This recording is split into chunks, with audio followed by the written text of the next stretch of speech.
Fala pessoal, tudo bem? Meu nome é Bruno Ferreira, sou editor-chefe do Jornal o Dia e tem uma novidade para vocês, tá? O Fabrício, nosso querido Fabrício, está estreando uma coluna no Dia Online. Começa quarta-feira com todas as novidades envolvendo o Flamengo, que vocês acompanham no canal dele. Vocês podem acompanhar também na coluna que estreia quarta-feira no Dia Online. Conto com a audiência de todos vocês. O Dia, Fabrício e todos juntos. Quarta-feira. Um abraço. Nação, de vez em quando eu gosto de soltar nas minhas redes sociais alguma pegadinha para saber como é que vocês vão reagir, qual é o pensamento de vocês em cima de determinado assunto. E vocês, muitas das vezes, têm a resposta mais sincera de todas. Às vezes me surpreende, às vezes não. Nesse vídeo aqui eu quero falar sobre o destino de Everton Cebolinha no Flamengo, quero falar também de jogadores que o Flamengo está se sentindo pressionado a realizar renovações por conta de sondagens do mundo árabe, que virou o novo predador do futebol sul-americano. Quero falar também sobre a situação do Maracanã, sobre o estádio do Olaria que está indo a leilão e várias pessoas estão pedindo ao Flamengo para comprá-lo, para poder modificá-lo e então transformá-lo no estádio próprio do Mengão, uma vez que o estádio já está lá, seria mais barato, enfim. Vamos falar sobre essas paradas aqui nesse vídeo agora, tá? A começar pela situação do novo predador do futebol sul-americano. De época em época, algum continente acaba aparecendo como um grande predador de joias sul-americanas. Por muito tempo, foi a Europa. Países como Espanha, Inglaterra, Itália vinham aqui e tiravam as nossas joias muito cedo. Depois, ocorreu uma nova ordem mundial. E quem passou a pegar as nossas joias foi a China, levando cada vez mais jogadores do Brasil para lá. Agora é o mundo árabe. Os árabes estão contratando sem parar jogadores aqui do Brasil. Só no Flamengo, Léo Pereira, Pedro e agora o Fabrício Bruno receberam sondagens daquele lado do mundo. E aí o Flamengo se sente muito pressionado. Uma vez que o Flamengo espera fazer uma reformulação no seu elenco para 2023, a situação de perder os jogadores que ele quer que permaneça no elenco não é nada boa. Então o Flamengo já se preocupa com as renovações contratuais de Léo Pereira e também de Fabrício Bruno. Léo Pereira recebeu sondagens e propostas do time do Cristiano Ronaldo, o Al Nassr. O Flamengo está segurando o máximo que pode e pretende segurá-lo também para o ano que vem. Por isso, o Flamengo pode chamar o Léo Pereira para uma renovação contratual nos próximos dias. O Léo Pereira tem contrato com o Flamengo até 2027, mas o Flamengo pode oferecer um contrato até 2028 e dar um substancial aumento para o zagueiro rubro-negro, porque ele faz parte dos planos do Flamengo para 2024. Aí nós temos o caso do Fabrício Bruno. O Fabrício Bruno vem fazendo um campeonato maravilhoso, uma temporada muito boa, ele falha sim. Mas se jogadores não falhassem, todos os jogos terminariam 0-0. Fabrício hoje é um dos melhores zagueiros atuando no Brasil. Tanto que o Fernando Diniz está de olho nele para poder chamá-lo para uma convocação à seleção brasileira. E mais de um clube lá do mundo árabe acabou sondando o Fabrício Bruno. Ou seja, é mais um jogador para o Flamengo correr para renovar o contrato antes que perca. E o Flamengo, para o começo do ano que vem, pode ter apenas Fabrício Bruno e Léo Pereira como zagueiros da equipe principal. Uma vez que o Cleiton vem recebendo propostas, o Flamengo não vai renovar com o Davi Luiz, vai chamá-lo para fazer uma rescisão. E também espera negociar o Pablo, além, é claro, de não renovar o contrato de Rodrigo Caio. Então acabaram os zagueiros do Flamengo. Zagueiro mesmo que o Flamengo conta para 2024 é o Léo Pereira e o Fabrício Bruno. Então o Flamengo está muito preocupado com essa situação do mundo árabe vir para cima do Mengão atrás desses caras, porque se o Flamengo vendê-los, o Flamengo vai ter que ir no mercado contratar 5 zagueiros. Para o ano que vem, já estima-se que pelo menos 2 zagueiros terão que ser contratados para a equipe rubro-negra. O que vocês fariam? Renovariam imediatamente com o Léo e com o Fabrício? Ou venderiam os caras lá para o mundo árabe? Coloca aqui nos comentários para eu saber a opinião de vocês. O Flamengo está sem o Maracanã por pelo menos um mês. Mas, nação, não fiquem estressados, achando que o Flamengo foi pego de surpresa, que o Flamengo não sabia de nada. Errado. Logo depois do jogo contra o Vasco, o grupo que administra o Maracanã, formado por dirigentes do Flamengo e do Fluminense, mas que devem satisfações primeiramente ao Flamengo, tanto que os cabeças da administração do Maracanã são CEOs do Flamengo,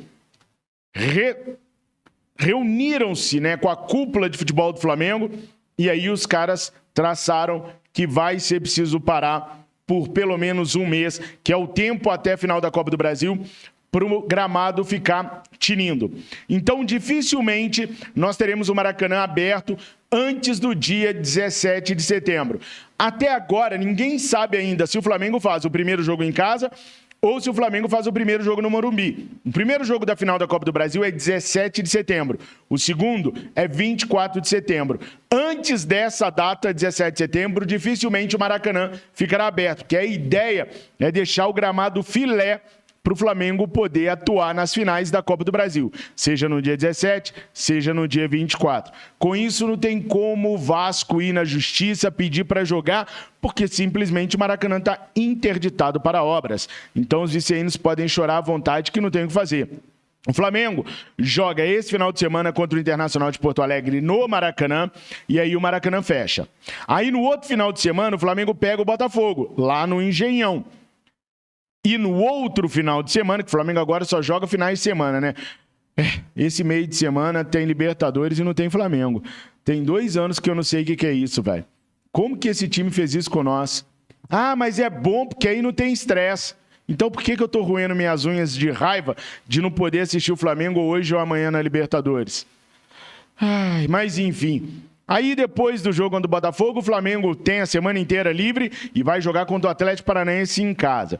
Esse jogo contra o Atlético Paranaense, o Flamengo está estudando onde mandar. O Flamengo chegou até a consultar o Corinthians para saber se poderia usar a Arena do Corinthians. Obviamente, num esforço para reduzir custos, tanto da viagem quanto também do pagamento de manutenção de mensalidade, de valor para aluguel do estádio, melhor dizendo, né? Para ver se compensa ir para São Paulo ao invés de ir para Brasília. Mas tudo indica que, no final das contas, o jogo será em Brasília. O Flamengo gosta muito do gramado da Arena do Corinthians. Os jogadores, especificamente, pediram para que o Flamengo avaliasse a possibilidade de jogar lá, porque a Arena do Corinthians tem um gramado melhor do que o Mané Garrincha. O Maracanã hoje, mais cedo, eu falei que era 50-50, né? 50% de grama sintética, 50% de grama natural. Não, eu errei. É 90% de grama natural, 10% de grama sintética. Por isso, das nossas dificuldades aí para conseguir dar manutenção no gramado. Aí saiu a notícia que o Olaria, o famoso Olaria, que tem um estádio da famosa Rua Bariri, me lembro de Campeonato Carioca desde pequenininho escutar, o Flamengo joga na Rua Bariri, era no estádio do Olaria. O estádio do Olaria está indo a leilão. Daí vários torcedores rubro-negros começaram a pedir o Flamengo para poder comprar o estádio da Rua Bariri. Pô, o estádio está lá, está pronto. É só aumentar um bocadinho aquilo ali. Pouca coisa, já dá para caber a nação rubro-negra ali, né? Pois é, acontece que não é assim, nação. Eu fui ver as imagens da Rua Bariri para a gente ter uma ideia, para eu ter uma ideia, né, do quão era viável mexer naquele estádio. Bom, o estádio tem capacidade para 8.300 pessoas. Ou seja, o aumento ali teria que ser brutal. Teria que ser na casa de 42 mil novos lugares para poder caber a nação. 42 mil novos lugares é construir a Arena MRV, que é a Arena do Atlético Mineiro, que tem capacidade mais ou menos para isso daí. Então seria quase que erguer um outro estádio. 8.300 mais 42 mil, nós teríamos aí 50.300 lugares. A média de público do Flamengo esse ano é de 54 mil. Então vamos aumentar mais um cadinho aí. Teríamos que construir mais 50 mil lugares, tá bom?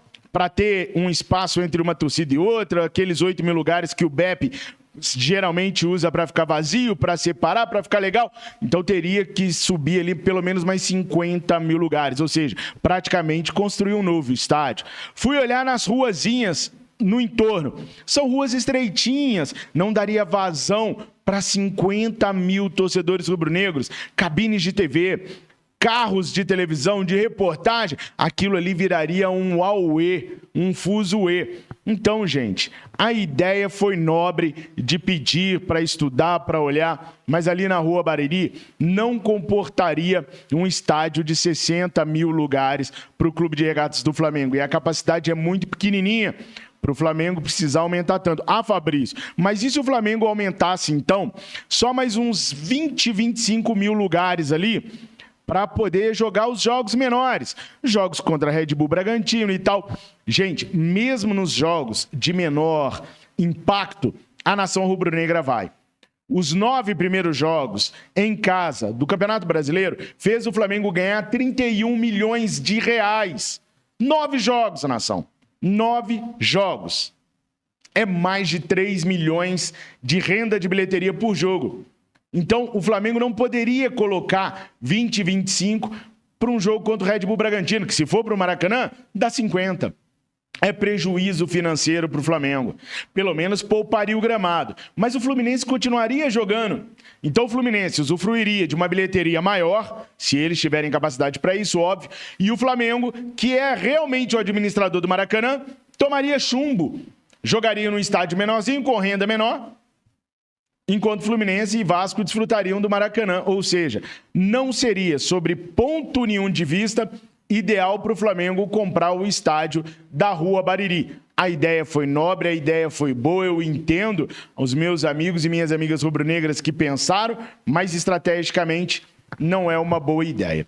Bom, agora sobre o Everton Cebolinha, tá? Eu fiz uma pergunta no Twitter ontem. Seguinte, eu botei uma foto do Vitinho e perguntei assim: existe no elenco do Flamengo algum jogador que vocês trocariam no Vitinho? Eu sabia qual seria a resposta. E não deu outra. Geral respondeu Everton Cebolinha. Mas geral mesmo respondeu Everton Cebolinha. Um ou outro respondeu Sampaoli. A maioria respondeu Everton Cebolinha. Porque o Everton Cebolinha vem sendo um dos jogadores de pior aproveitamento do Flamengo. Aliás, só um parêntese aqui. Geral fala que eu não critico o Gabriel, né? Eu estava vendo as estatísticas do Gabriel. O Gabriel é o pior centroavante, o pior atacante no Campeonato Brasileiro em perspectivas de gols e gols realizados. A média dele nesses quesitos, que são usados para medir a ferocidade e a destreza do atacante, faz o Gabriel ter a pior média de todas. O Lelê do Fluminense tem média melhor do que o do Gabriel nesses quesitos que medem a ferocidade de um atacante no Campeonato Brasileiro. Tá feia a coisa, hein, Gabi? Ah, mas ele faz gol decisivo. Pô, tá danado, hein? Nós tava precisando de gol decisivo contra o Olímpia, não veio, né? Pois é, vamos ver se na Copa do Brasil, pelo menos na Copa do Brasil, se ele dá o ar da graça com esse gol decisivo aí, porque por enquanto não teve na final no terceiro lugar, não teve na classificatória do Mundial de Clubes, não teve na Recopa Sul-Americana, não teve no Campeonato Carioca, até agora não teve na Libertadores da América, não teve nada esse ano de decisivo, Gabriel. Vamos esperar que ele tenha guardado tudo para a Copa do Brasil, porque tá danado, hein? Bom, mas vamos lá. Everton Cebolinha tá no top 15 de jogadores que mais receberam oportunidades no Flamengo no ano de 2023. E ainda assim, ele não conseguiu render tudo aquilo que era esperado que ele rendesse. Com isso, o jogador de 94 milhões de reais foi ficando cada vez mais para trás e indo para o final da fila. Com o Bruno Henrique jogando a bola que o Bruno Henrique está jogando, ficou impossível do Sampaoli voltar a dar oportunidade para Everton Cebolinha. Com isso, foi crescendo dentro de Everton Cebolinha uma insatisfação grande por não estar sendo utilizado pelo técnico argentino. Sampaoli, percebendo que estava ali, crescendo um foco de insatisfação e vendo que ele quase perdeu o elenco todo, resolveu conversar com o Cebolinha. Na conversa entre Sampaoli e Cebolinha, ele deu a certeza para o Cebolinha que o Cebolinha não está escanteado à toa. É pela grande fase do Bruno Henrique e por ele não ter aproveitado a fase em que ele estava recebendo oportunidades.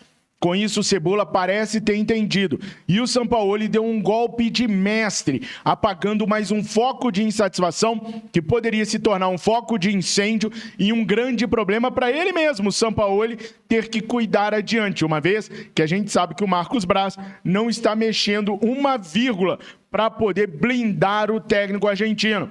Sampaoli correu e se resolveu com o Cebolinha. Agora, uma das maneiras do Cebolinha acabar virando titular é se a conversa que está acontecendo entre o staff do Pedro e o Zenit acabar se transformando numa proposta para o Flamengo. O Zenit pensa em pagar pelo Pedro 137 milhões de reais, o que dá mais ou menos aí 25, 27 milhões de euros, um valor que eu considero baixo pelo atacante rubro-negro.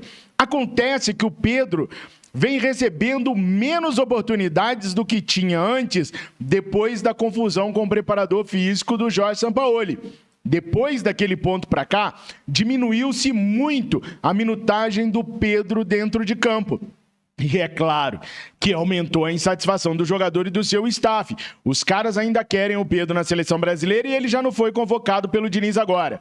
E ele ainda é muito jovem. Pode disputar uma Copa do Mundo até mesmo de titular, porque bola para isso ele tem. Mas ele precisa estar jogando. O Zenit não facilitou a vida do Flamengo quando o Flamengo quis o Wendel, quando o Flamengo quis Claudinho. É verdade que o Flamengo quis sem querer, né? Mas o Zenit jogou bem duro com o Flamengo. Tá na hora do Flamengo jogar duro com o Zenit também. Agora, dependendo do que rolar entre o staff do Pedro, o Pedro e o Flamengo pode acabar aceitando vender o jogador por 137 milhões de reais e incluir cláusulas de metas para que o Flamengo, no final das contas, ganhe mais ainda. Ou ficando com percentual do jogador para, numa venda futura, voltar a ganhar mais ainda. Porque é nítida a insatisfação do Pedro desde que o Paulo Souza estava no Flamengo. A mãezinha dele até chorou. Agora, então, né? Imagina, o pai do Pedro nunca se deu por satisfeito com os pedidos de desculpa, com a situação que foi criada dentro do Flamengo e sempre jurou tirar o Pedro do Mengão Queridão. É bom deixar bem claro que as conversas entre o staff do Pedro e o Zenit ainda não chegaram ao Flamengo, mas pode chegar. E aí o Flamengo vai ter que sentar para conversar e ver o que é melhor. A janela de transferências fica aberta até o dia 1º de setembro na maior parte da Europa. E o Pedro ainda pode deixar o Flamengo agora. Ou o Flamengo pode negociar também a venda do Pedro com ele saindo apenas em janeiro. Porque o Flamengo não tem como ficar sem o jogador.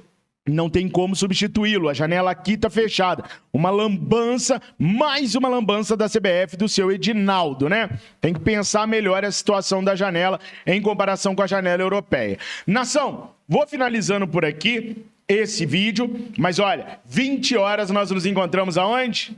No Verdade Vermelho e Preto, hein? Com a live do nosso Jornal VVP, edição de número 9. Coloque nos comentários o que vocês fariam com o Everton Cebolinha em 2023.